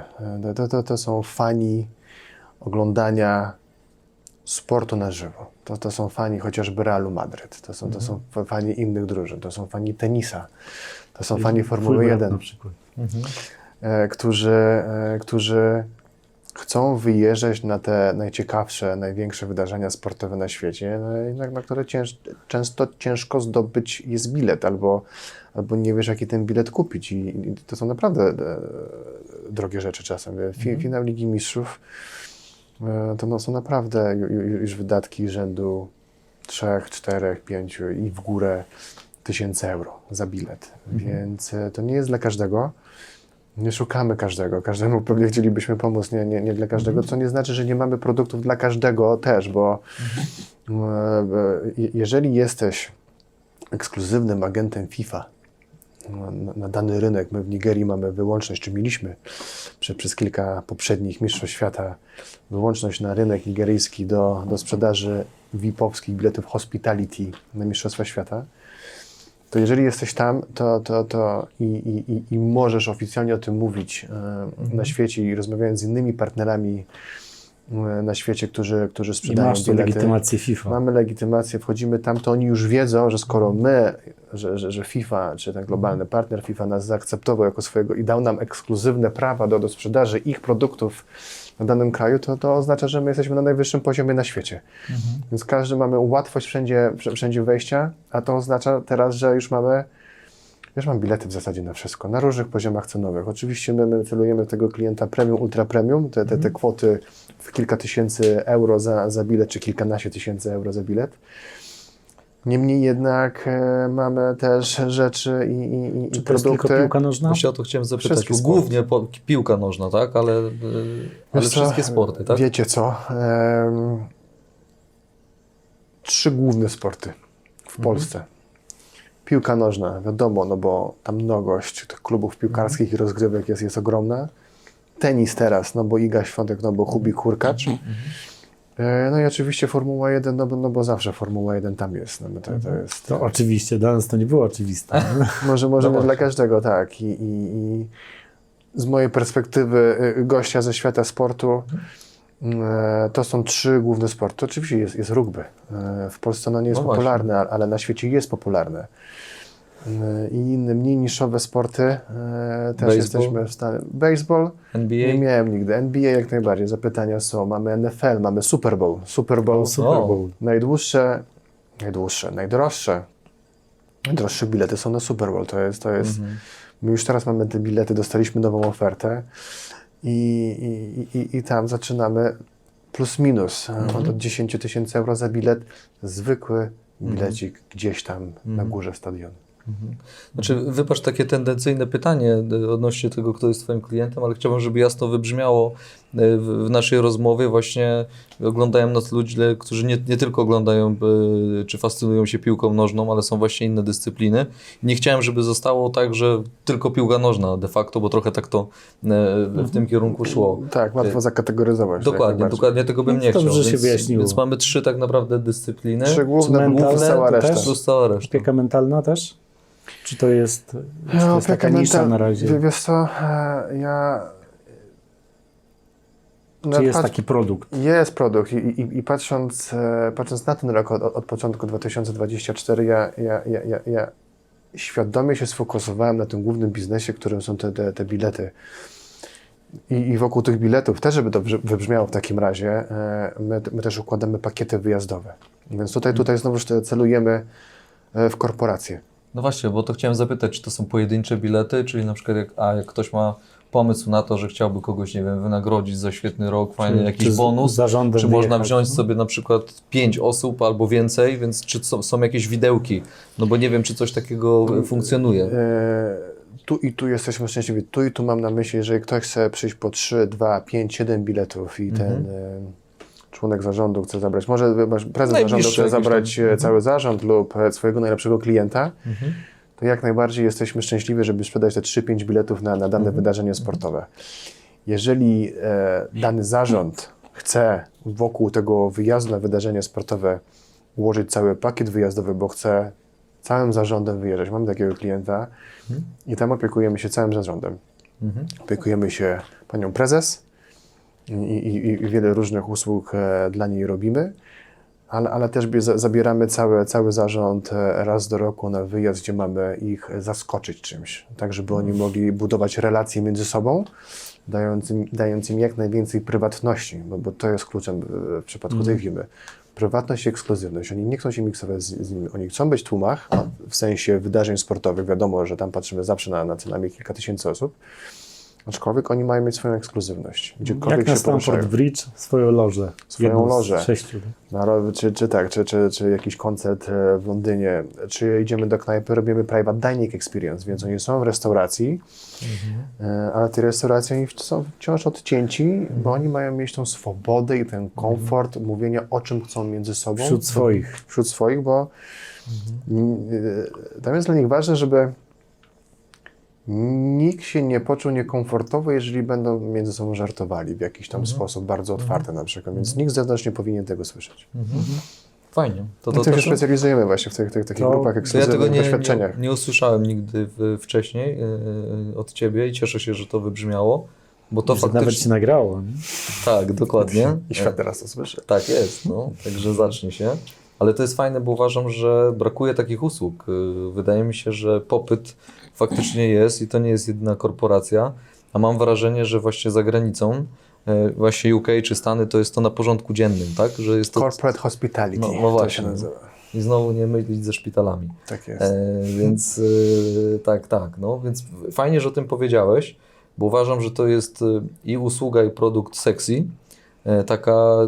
Wydaje mi się, że te firmy w Polsce bardzo mocno się rozwijają i brakuje im takiego czegoś, co powiedziałeś.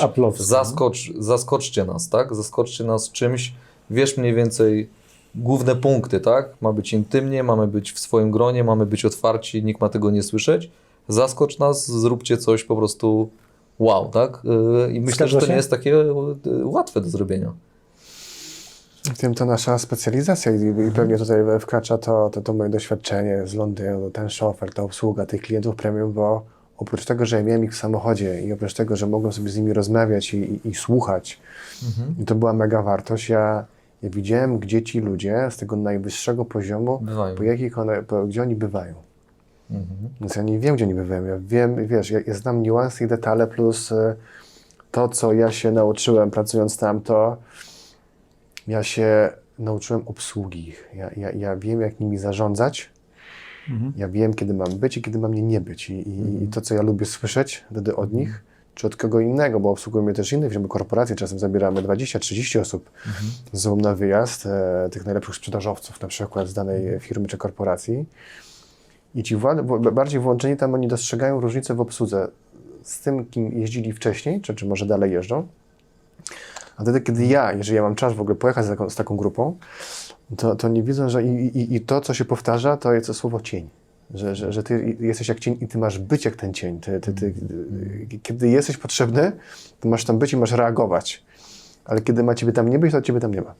No widzisz, każda dobra restauracja, czasami nie wiesz, że obsługujecie 7 kelnerów, bo po prostu podawane, zabierane są sztućce, talerze, wszystko dookoła ciebie i ten serwis, który jest ci akurat oferowany, rozmawiasz na tematy, które nie czujesz tego, nie po chcesz, prostu tak. są jak cień faktycznie, tak? I to słyszałem od niejednego wytrawnego jakiegoś kucharza, czy ludzi, którzy po prostu prowadzą taki serwis, o którym ty mówisz. To naprawdę jest coś niesamowitego. Nie? Bezszmerowy. Tak. To, co nas ciekawi, do czego chyba Wojtek chciał Tak przejść, jest. to chyba takie przestrogi czy porady dla takich początkujących przedsiębiorców, czy ludzi, którzy trochę szukają swojej drogi. No i chyba ty jesteś takim przykładem osoby, która wykonuje zawód, którego chyba, no, nie wiem, czy chcę powiedzieć, że nie ma, ale że w dużej mierze sam go sobie wymyśliłeś. No sam go sobie wymyśliłem, to prawda. Ja robię dokładnie w życiu to, co sobie w pewnym momencie życia wymyśliłem, że chcę robić. A na dodatek jeszcze zmiksowałem to w jedność. W końcu o tym mentalu nie powiedzieliśmy jeszcze, to może powiemy o tym mentalu w takim razie. Że ten mental to bardziej pasja, ale faktycznie już To brzmi groźnie, wiesz, jak to jest, nie z pasjami. Czasem mocno się rozwijają. Tak to jest i chcę, żeby to się rozwijało i to się rozwija samo w sobie. I ciekawi klienci do mnie trafiają i sportowcy i z nimi mi się fajnie pracuje tak naprawdę, no bo oni są bardziej świadomi swojego ciała, bardziej świadomi swojego umysłu i oni widzą rezultaty, bo oni te techniki aplikują, wchodzą na boisko i widzą różnicę i czasem od razu, więc to jest fajne, więc to też się dzieje. Przechodząc naturalnie do tych przestróg, czy pomysłów, czy porad. No ja zawsze wracam jednak do mentalu, więc zanim biznesy, zanim te korpo, zanim te miliony i miliardy, to popracujmy najpierw nad sobą, że kiedy te miliony i miliardy się pojawią, to my wiemy, jak je dobrze spożytkować. Więc praca, rozwój siebie osobisty, nauka, czytanie, oglądanie podcastów, programów, ilość dostępnej wiedzy teraz dla nas na jedno kliknięcie, pstryknięcie jest przeogromna. Filtrowanie tego to jest jeszcze kolejna robota. Ale przede wszystkim się uczmy, ale uczmy się po to, żeby się rozwijać, swoje osobowości i do tego, żebyśmy mogli znaleźć to, co naprawdę nas kręci. I żebyśmy mogli robić w życiu to, co naprawdę kochamy. Wspomnieliście, że ja sobie stworzyłem sam swój zawód, no bo czułem. Każdą z tych rzeczy ja na maksa czuję w swoim życiu. Ja bardzo chciałem te rzeczy robić. I tak to poukładałem ja i tak mi się poukładało ten fuks. Nagle ten fuks szedł w moją stronę. I faktycznie, wiesz, robię to, bo czuję i łatwo jest mi robić. Ta praca nie jest w ogóle dla mnie pracą, bo ja to robię z przyjemnością. I każdy z nas ma coś takiego w sobie, w czym jest dobry. I niektórzy się z tym rodzą i od razu to wiedzą, a niektórzy muszą to znaleźć. A żeby to znaleźć, to musisz próbować, doświadczać, potykać się i upadać i wstawać. Ale to jest ta droga, nie? Czyli doświadczaj jak najwięcej po to, żebyś mógł znaleźć to, a jak to już znajdziesz, no to idź to 100%. I do twojej książki trochę przechodząc, Tomku, to ta obsesja nagle, ten brak balansu, ja to widzę tak, że to jest ten brak balansu w twojej głowie. To jest na poziomie myśli. I jeżeli chcesz pójść 100% w coś, no to musisz złapać tą obsesja, generalnie trochę negatywna konotacja, Takie głębokie skupienie. gubienie na danym temacie i szukanie rozwiązań tam cały czas, nie? Ale tak, żeby to się faktycznie stało, w cudzysłowie, trochę twoją psychozą. Ty masz cały czas tam być i cały czas to robić i tu jest ten balans, masz go stracić i się poświęcić temu, bo wtedy masz 100%, dajesz sobie, czy wyjdzie, czy nie wyjdzie, zobaczymy. Dajesz jak największe szanse temu, żeby to wyszło. To w ogóle w takim kontekście tej gry mentalnej, to mi się przypomina trener Andre Agassiego, taki mentalny Brad Gilbert, który napisał taką książkę, bardzo polecam, Winning Ugly, czyli po polsku sztuka mentalna w tenisie. Ja na tenisie się niespecjalnie znam, ale książka była fascynująca, bo on na końcu zrobił taką sekwencję tych tenisistów najbardziej znanych pod kątem głowy, co on zaobserwował. I mówi, że na przykład Nowak Djokovic, chyba teraz najlepszy tenisista na świecie, na początku kariery był non-stop trzecie miejsce i nie mógł się Najgorzej. przebić po to trzecie miejsce albo i trzecie, czwarte i nie mógł się wybić poza trzecie miejsce, aż na jakichś zawodach chyba drużynowych w Serbii wygrał złoty medal i zorientował się, że może wygrać i dalej to już jest pasmo zwycięstw do tej pory, ale musiał wygrać raz. Do tej pory był trzeci, wygrał raz, trochę jakby się odkorkował, uwierzył, że to jest możliwe. I ta zmiana jest w ogóle fascynująca, to właśnie Trochę jak są, Gilbert powiedział, że to jest fascynujący przykład i transformacji wielu sportowców to też. to jest trochę jak z tą milą poniżej 4 minut. Też wydawało się to nieosiągalne, aż w końcu ktoś pobił, wtedy lawinowo już to poszło. Djokovic w ogóle jest świetnym przykładem zawodnika, o którym warto wspomnieć w kontekście tego mentala, bo on bardzo często o tym mówi. Na Instagramie można znaleźć mnóstwo filmików z jego wypowiedziami. Czy lubimy jego osobowość, czy nie lubimy jego osobowości, to jest jakby oddzielny temat. Ale gość świadomie wprowadzał techniki mentalne, techniki oddechowe do swojego repertuaru treningowego. No jest numerem 1, wciąż ten numer, znaczy akurat teraz chyba jest 3 czy 4 na świecie. No ale ile on ma lat, a wciąż wygrywa. To jest pierwszy sezon, w którym nie zdobył wielkiego szlema. Ale jeszcze o tym Djokoviczu i a propos tego, co ty mówiłeś, widziałem taki wywiad, jak on miał 17-18 lat, gdzie on powiedział, że on będzie numerem 1 i on będzie wygrywał z tymi najlepszymi na świecie. I A jeszcze nie wygrywał z On nikim. był jeszcze nie wygrywał, i on był święcie o tym przekonany, czyli wizualizował to, widział to i czuł, że tak jest. No i tak jest. To podobnie chyba nawet fajny przykład Arnold Schwarzenegger z czasów, kiedy był właśnie kulturystą, ciężarowcem, to znany był z tego, że wysyłał telegramy ze Stanów do Austrii do rodziców, że wygrał mistrzostwa kulturystyczne, a one były dopiero dzień później. Myślę, że już z takim nastawieniem przychodził i było to widać w oczach i rzeczywiście był chyba 5-6 razy z rzędu tym mistrzem. Czyli pisał zanim został. Tak. Pisał zanim został, żeby już nie było planu B. Tak? Wojtek ma takie powiedzenie, które też przejąłem.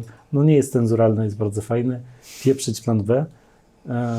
I przy zawodach takich... Pieprzyć plan B, no tak przy jest. takich zawodach sportowych to widać. Czy wiesz, Mindset czy inny? jeśli się skupiasz na planie B, czy C, czy D, to zabierasz sobie czas na skupienie się na planie A.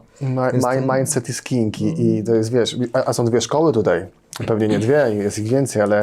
Znaczy jest więcej, bo od licea, technika, podstawówki, ale to coś innego. Ale chodzi, wiesz, że faktycznie ten plan B, niektórzy mówią, o dobrze mieć plan B, bo bądź gotowy na plan B, nie? Ja jestem z tej szkoły Wojtka w takim razie i ja uważam, jeżeli, wiesz, jesteś czegoś pewny i czujesz to na 100%, to idziesz to na 100% i tam nie ma planu B. No słuchaj, stoimy nad przepaścią. No masz jeden plan, no nie wpaść po prostu, dam i tyle, no. No nie ma tutaj innej opcji, no inna jest wpaść po prostu, no i tutaj cudów nie zrobimy, więc I wydaje te mi się, bramki w że ostatniej zabierasz- minucie to też pokazują.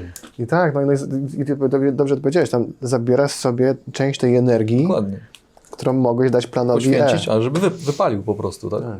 Więc tak, no. No, czy chciałeś coś tak podsumować naszą rozmowę, coś dodać na końcu? Trudno Cię było złapać też w Polsce, więc...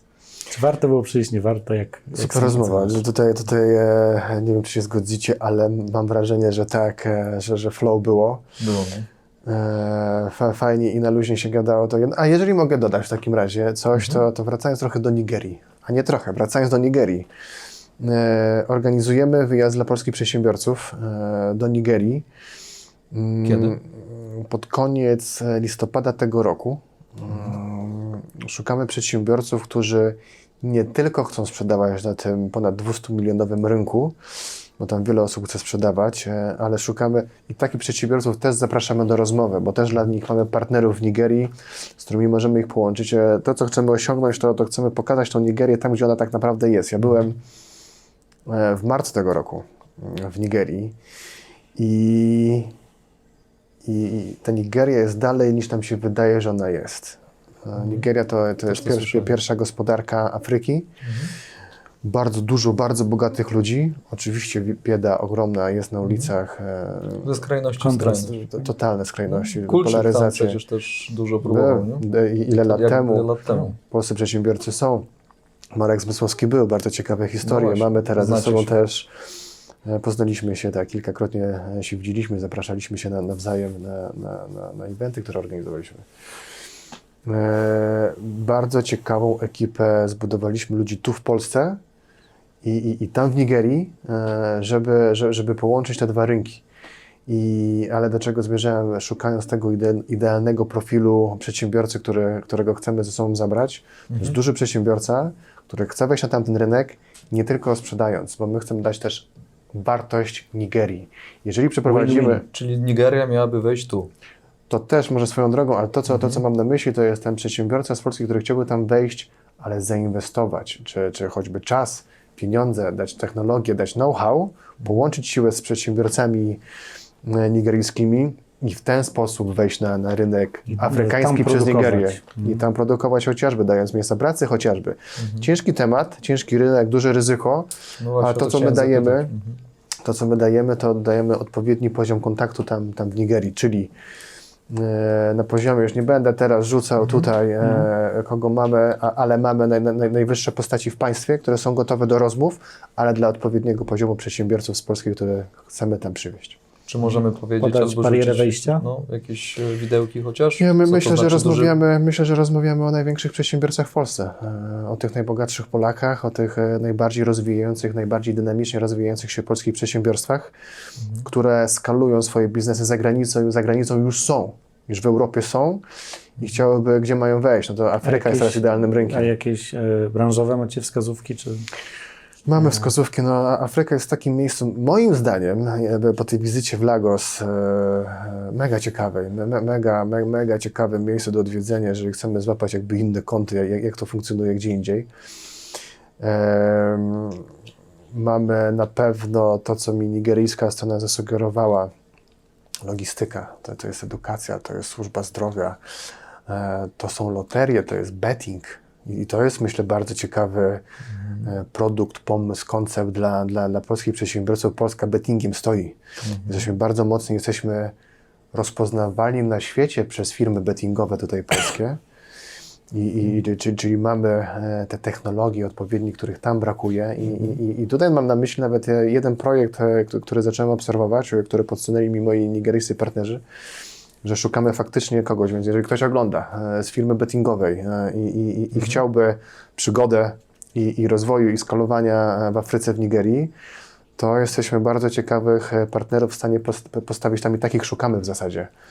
Czyli bardziej zależy na tym, żeby chociażby wyjechać, czyli jeśli ktoś w ogóle ma w głowie jakiś taki pomysł Ekspansji. o tamtych kierunkach, to tak naprawdę dobrze jest z Wami się tam wybrać, poznać, bo tak to sobie wyobrażam, popraw mnie, jeśli się mylę, poznać jak gdyby tych ludzi, jak gdyby zakres tego, co razem ktoś może zrobić, tak?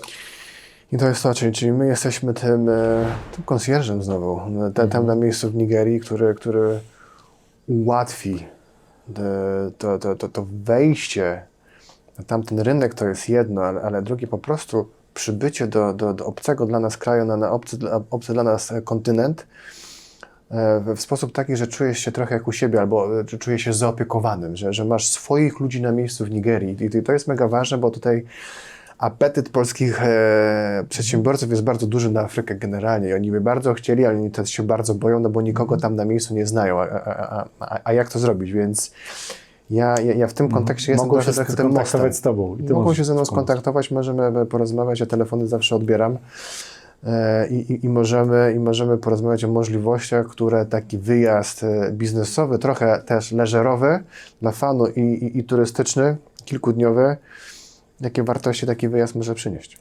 Tak kończąc to, poznałeś Marco Materazziego, to jak myślisz? Sprowokował Zidana w pamiętnym finale na czerwoną kartkę, bo zaprzeczał i powiedział, że oczywiście, że nie. No, poznałem, spędziłem parę dobrych godzin z nim, tak jak zresztą ekipy, o której wspomniałeś na początku wywiadu. No i Marco Materazzi jest na pewno wyjątkową postacią i jest taką postacią, która wydaje mi się, to jest taka moja czysta ocena przez te kilka godzin, łatwo prowokuje. Więc to, czy on sprowokował faktycznie, jestem w stanie Prawdopodobnie. pójść tą stroną, że mógłby sprowokować, bo ma bardzo taką mocną, ciekawą, interesującą i dziwną osobowość, nietuzinkową, która jakby trochę nie pasuje i pewnie to powoduje to, że łatwo prowokować do czegoś. gość musi być, nie? No na pewno jest mega inteligentny. Pokażemy zdjęcie pewnie, żeby pokazać moment, o którym rozmawiamy. To będzie dobre, to będzie dobre. Grzegorz, dziękujemy Ci serdecznie, że przyjąłeś zaproszenie, że zechciałeś udzielić nam wywiadu, pokazać się od strony każdej najlepszej, uważam, i cieszę się, że taki serwis możemy świadczyć w Polsce i że mamy Ciebie i że możemy to łączyć. Wszystkich Was serdecznie zapraszamy, pokażemy Wam linki, gdzie można dostać się do Grzegorza, w jaki sposób się z nim kontaktować. Zapraszamy Was serdecznie do subskrybowania naszego kanału, komentarzy, aby tacy goście jak Grzegorz chcieli do nas przychodzić. Ja jestem super wdzięczny za to, że mogłem tutaj wystąpić, z Wami sobie porozmawiać. Dziękuję bardzo. Dziękujemy bardzo. Dziękujemy. Dzięki.